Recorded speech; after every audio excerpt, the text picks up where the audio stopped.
What if the reason you're waking up at 2 a.m. to use the bathroom has nothing to do with how much water you're drinking, and everything to do with when you're drinking it?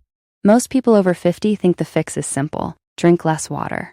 Stop that habit tonight, because it's actually making things worse. I'm Dr. Sanchez Santos. I'm a urologist, and for the past 20 years, I've spent my career in San Antonio helping patients get their nights and their sleep back.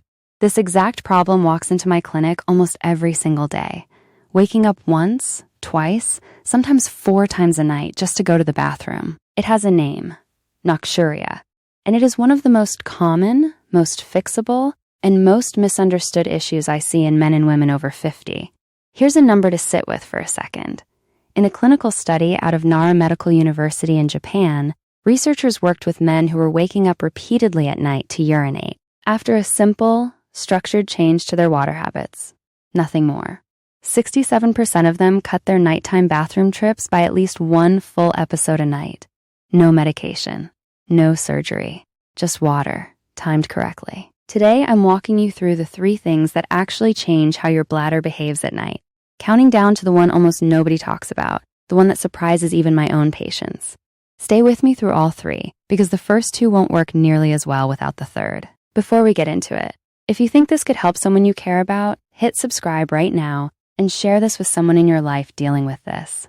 A parent, a spouse, a friend who's mentioned being exhausted from bad sleep. This is the kind of video that changes someone's night tonight. Let's start with number 3. When you drink matters more than most people realize. Here's the mechanism, in plain terms. Your kidneys don't just filter water. They respond to signals your body sends about time of day, activity level, and how much fluid is sitting in your bloodstream. When you drink a large volume close to bedtime, your kidneys are still processing that load while you're trying to fall asleep. Your bladder fills. Your body wakes you up. Think of it like doing laundry right before you leave the house. The washing machine doesn't care that you're in a hurry. It finishes on its own timeline. Your kidneys are the same. They process fluid on their own schedule, whether or not that schedule matches your bedtime. Urology clinics widely recommend stopping fluid intake roughly 2 to 3 hours before bed, precisely for this reason, giving your kidneys time to finish that cycle before you lie down. Let me tell you about someone like Harold. Harold is 68, a retired mail carrier, and for years his evening routine was the same. A big glass of iced tea with dinner, another one while watching the news, then off to bed by 10. He was waking up twice a night, every night. We didn't change how much Harold drank in a day. We just moved his last drink 2 hours earlier. Within 2 weeks, he was down to 1 bathroom trip a night, and some nights, none at all. That's a real, meaningful shift. But here's the part almost nobody mentions, and it's the reason so many people try the drink less in the evening trick and still don't get results. Number 2, it's not just about the evening. It's about your whole day. That same Nara Medical University research had a surprising twist. When researchers looked closely at what actually predicted improvement, it wasn't the change in evening drinking that mattered most. It was the change in daytime drinking volume. Let me say that again, because it matters. Daytime intake, not evening intake, was the strongest predictor of fewer nighttime trips to the bathroom. Here's why. If your body takes in a large volume of fluid unevenly, skipping water most of the day, then catching up all at once in the afternoon and evening, your kidneys end up processing a delayed backlog exactly when you're trying to sleep. It's biology, not bad luck. Picture a bathtub with a slow drain. It doesn't matter if you stop pouring water in right before bed. If the tub's already full from earlier, it's going to keep draining all night long. Meet Diane. Diane is 61, a retired school teacher, and honestly, she barely drank any water during her workday. Too busy, always forgot. By dinner time, she was thirsty, so she made up for it with 2 large glasses of water plus her evening tea. She told me, "I thought I was being healthy by catching up." We simply spread that same total amount evenly across her morning and afternoon instead.